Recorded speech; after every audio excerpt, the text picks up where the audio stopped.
Hello everyone, welcome back to outreach academy. तो last class में हम लोगों ने शुरू किया था डिफरेंशियल इक्वेशन और मैंने कुछ बेसिक्स बताया था डिफरेंशियल इक्वेशन के बारे में, जैसे कि डिफरेंशियल इक्वेशन क्या होता है, कैसे हम किसी इक्वेशन को ये कह सकते हैं कि ये डिफरेंशियल इक्वेशन है।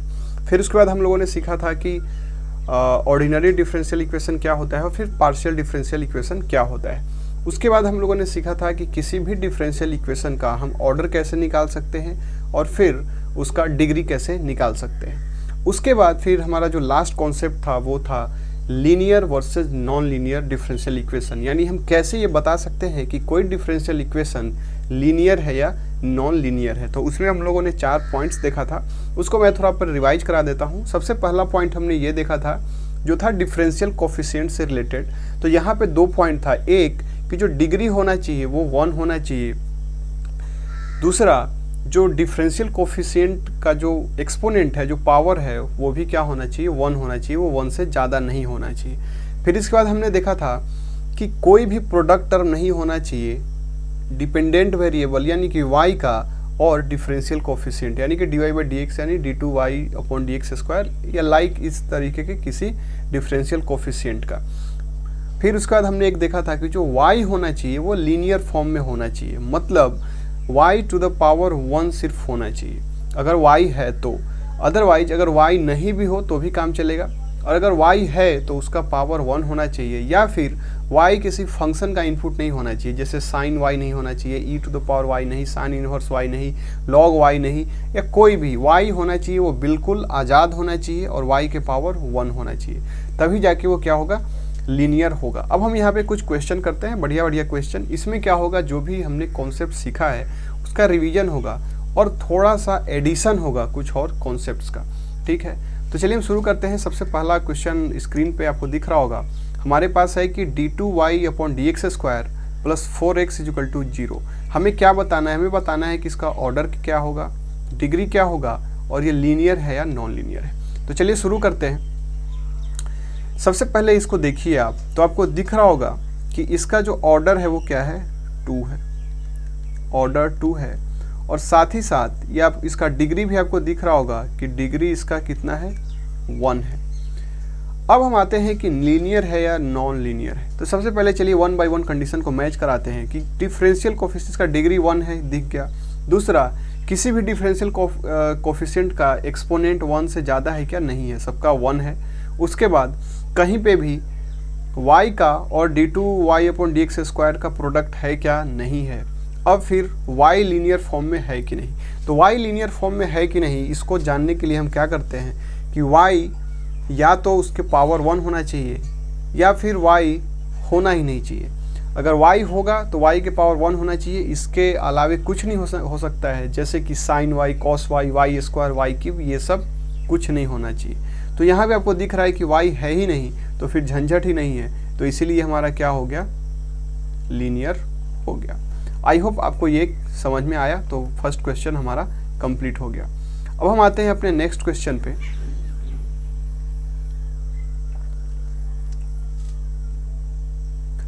हमारा जो नेक्स्ट क्वेश्चन है वो है हमारा कि 3d2y/dx² minus dy/dx² plus 2y = 0। अब हम इसको देखते हैं। सबसे पहले हम देखते हैं इसका ऑर्डर क्या है। तो ऑर्डर आपको दिख रहा है कि इसका ऑर्डर क्या है, 2 है, क्योंकि यहाँ से ऑर्डर 1 है और यहाँ से 2 है, तो जो मैक्सिमम ऑर्डर होता है उसी को हम order of the differential equation मानते हैं। तो ऑर्डर क्या हो गया, 2।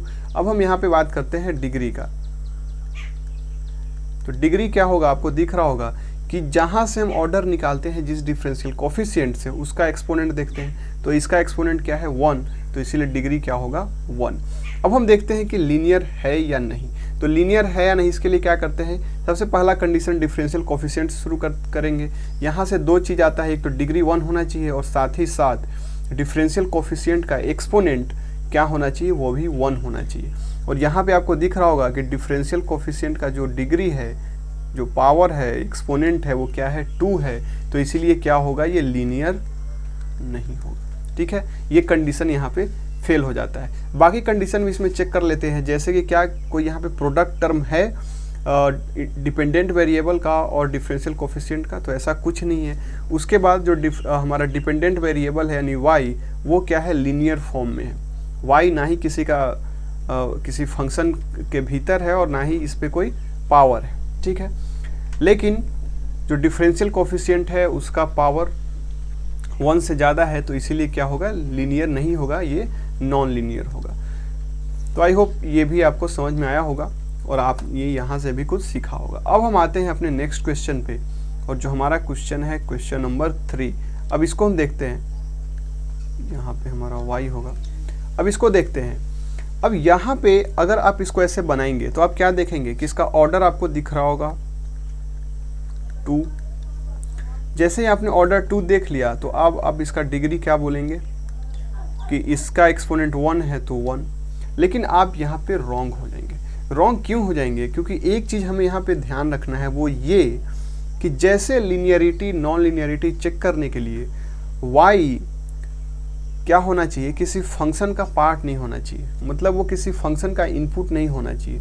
उसी तरीके से डिफरेंशियल इक्वेशन में कभी भी ऑर्डर या डिग्री को बताने के लिए इस चीज़ को आपको ध्यान में रखना है कि जो भी डिफरेंशियल कोफिशिएंट है, जैसे कि dy by D X, d2y upon D X square या d3y upon D X cube या फिर dny upon D X to the power n, ये सारे कोफिशिएंट्स, डिफरेंशियल कोफिशिएंट्स किसी फंक्शन का इनपुट नहीं होना चाहिए, पहला पॉइंट। और दूसरा, इनके ऊपर कोई भी फ्रैक्शनल एक्सपोनेंट नहीं होना चाहिए।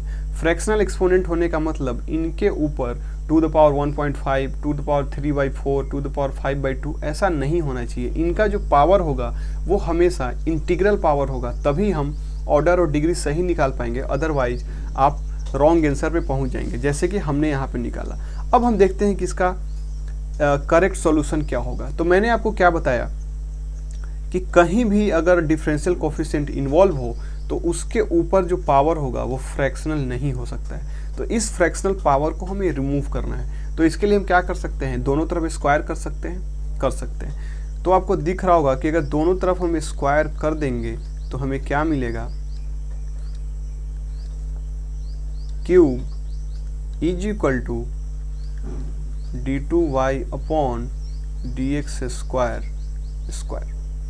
अब आपको दिख रहा होगा कि ये फ्रैक्शनल पार्ट रिमूव हो गया। अब हम इसको सॉल्व करेंगे तो आपको दिख रहा होगा ये ए क्यूब प्लस बी क्यूब के फॉर्म में ब्रेक हो जाएगा। अब हम यहाँ पे ऑर्डर देखते हैं। अब देखिए ये ए क्यूब प्लस बी क्यूब के फॉर्म में ब्रेक होगा तो इसके ऊपर पावर एक बार 6 का आ सकता है या कुछ भी आएगा, डिफरेंट पावर आएगा जब इसको ब्रेक करेंगे, आप देखिएगा ब्रेक करके। लेकिन जो ऑर्डर है वो हमारा सेम रहेगा, क्योंकि हर जगह dy by D x, dy by D x, dy by D x होगा, बस उसके ऊपर पावर चेंज होता रहेगा। कभी 6 हो सकता है, कभी 5 हो जाएगा, कभी 4 हो जाएगा। तो इसीलिए यहाँ से ऑर्डर जो आएगा वो 1 ही आएगा, और यहाँ से जो ऑर्डर आ रहा है वो क्या आ रहा है, 2 आ रहा है। तो इसीलिए इसका ऑर्डर क्या होगा, 2। अब डिग्री की बात करते हैं। तो डिग्री हम हमेशा किससे देखते हैं, जो मैक्सिमम ऑर्डर होता है उसका हम पावर देखते हैं। तो मैक्सिमम ऑर्डर इस टर्म का है और इसका पावर 2 है, तो इसीलिए इसका डिग्री क्या हो जाएगा, 2।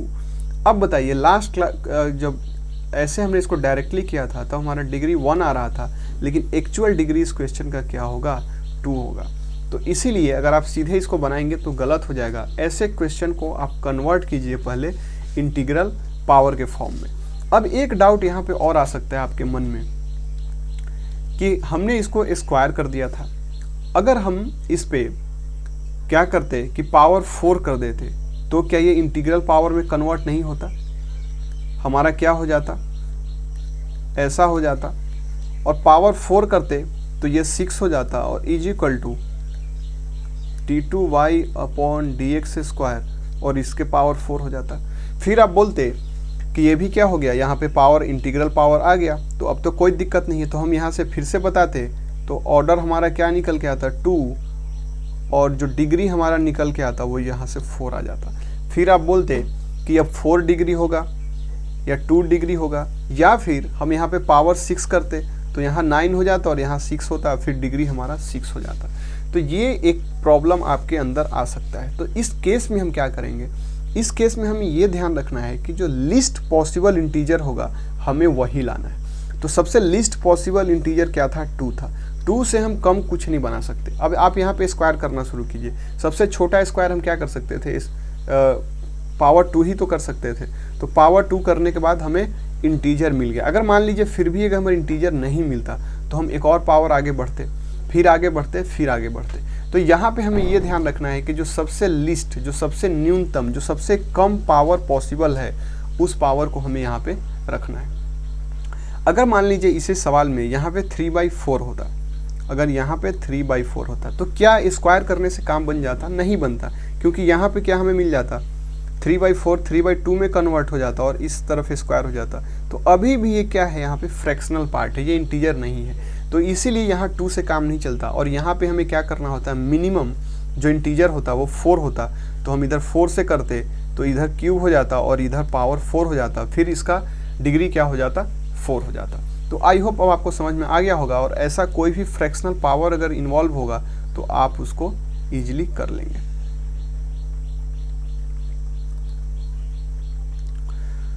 तो ये आपको अगर समझ में आ गया तो अब हम मूव करते हैं अपने हम नेक्स्ट क्वेश्चन पे।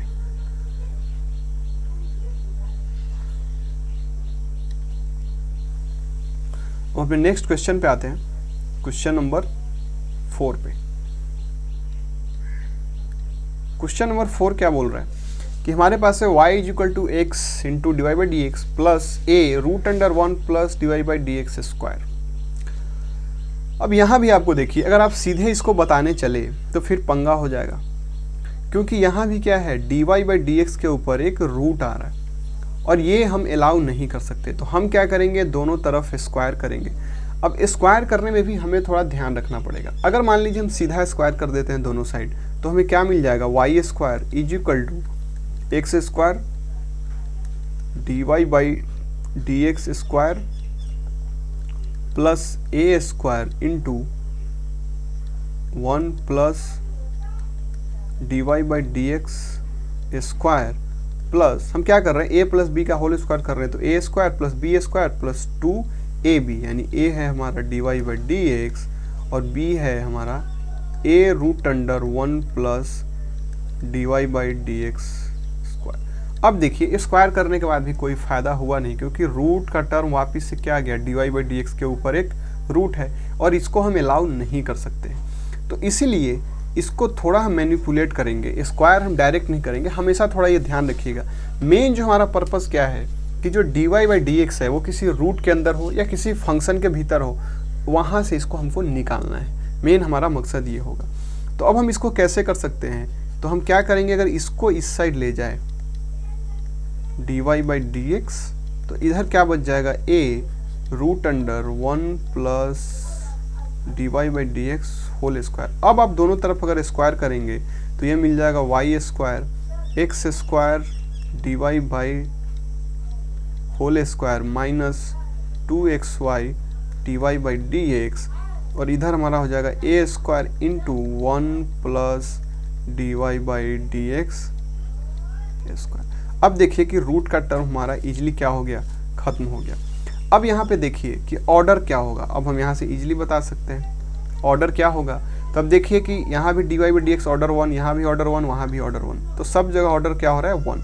अब हम डिग्री की बात करते हैं, तो देखिए इसका पावर 2 है, इसका पावर 1 है और इसका भी पावर 2 है। तो जो मैक्सिमम पावर होगा डिग्री के केस में उसको भी हम कंसीडर करेंगे, तो इसका डिग्री क्या हो जाएगा, 2 हो जाएगा, ऑर्डर 1 एंड डिग्री 2। अब हम बात करते हैं कि लीनियर इक्वेशन है या नहीं। अब देखिए यहाँ पे देखिए, सबसे पहला चीज़ कि जो डिफरेंशियल कोफिशिएंट है उसका पावर कितना है, 1 से ज़्यादा है, डिग्री 1 से ज़्यादा है। उसके साथ जो y है इनटू डिफरेंशियल कोफिशिएंट है, यानी dependent variable into differential coefficient का प्रोडक्ट भी है यहाँ पे। उसके साथ साथ जो y है वो लीनियर फॉर्म में नहीं है, y के ऊपर क्या है, स्क्वायर है। तो चारों का चारों केस यहाँ फॉलो नहीं हो रहा है, तो ये भी क्या होगा, नॉन लीनियर होगा। ठीक है, अब कोई भी सवाल बनाइए तो मैं यही रिकमेंड करूँगा कि आप बस आंसर तक ना पहुँचिए, आप उसमें क्या कीजिए, सारा मेथड देखिए कि किसके वजह से ये हमारा लीनियर या नॉन लीनियर हो रहा है, तब जाके थोड़ा आपके कॉन्सेप्ट में क्लैरिटी आएगा। ठीक है, चलिए हम चलते हैं नेक्स्ट क्वेश्चन पे, और हमारा अगला क्वेश्चन क्या है उसको हम देखते हैं।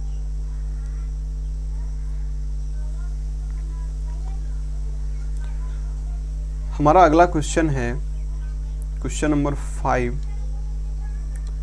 और हमें ये गिवन है। यहाँ क्या है, ln dy/dx is equal to x plus Y.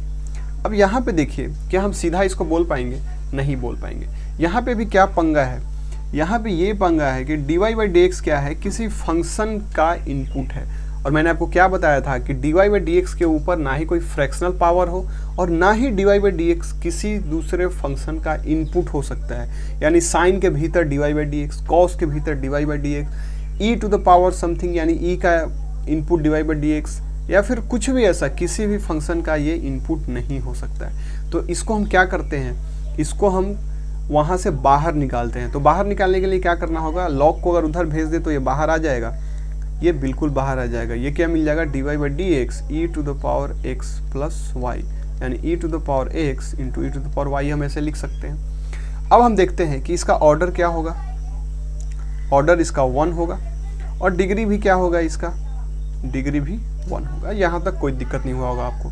अब बात करते हैं कि लीनियर है या नॉन लीनियर है। अब देखिए डिग्री 1 है, डिफरेंशियल कोफिशिएंट का एक्सपोनेंट भी 1 है, फिर y और डिफरेंशियल जो कोफिशिएंट है उसका कहीं पे प्रोडक्ट नहीं है।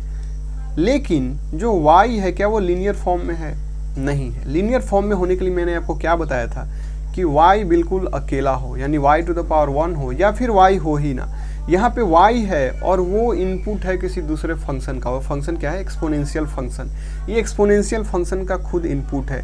तो इस केस में हम नहीं बोलेंगे कि ये लीनियर फॉर्म में है। तो इसीलिए क्या होगा, ये जो हमारा इक्वेशन होगा डिफरेंशियल इक्वेशन, ये भी क्या हो गया, लीनियर नहीं होगा। ठीक है, तो आई होप आपको ये भी समझ में आया होगा।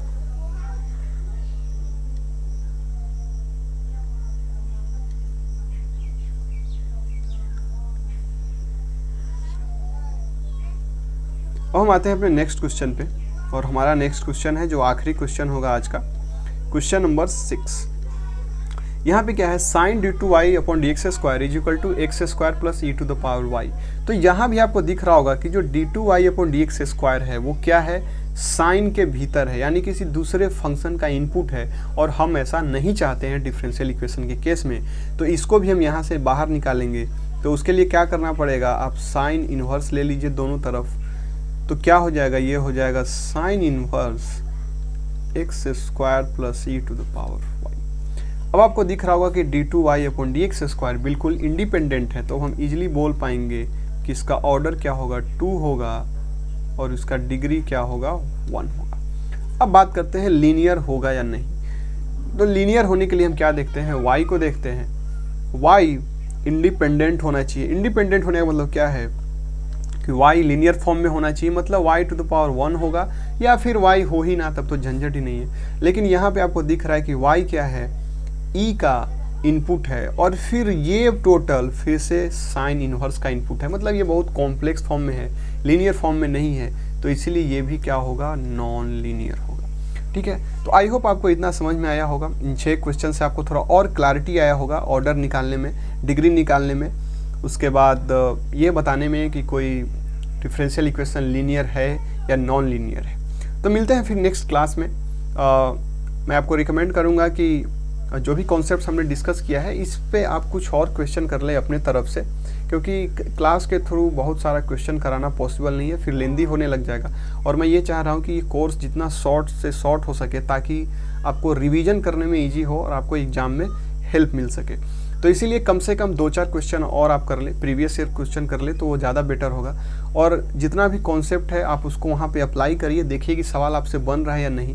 और कहीं भी अगर कन्फ्यूजन हो रहा है तो आप कमेंट सेक्शन में मेरे से डाउट पूछिए। मैं ये गारंटी के साथ बोल रहा हूँ कि मैं आपका डाउट ज़रूर सॉल्व करूँगा। तो फिर मिलते हैं नेक्स्ट क्लास में एक नए टॉपिक के साथ। Till then, thank you so much, bye bye.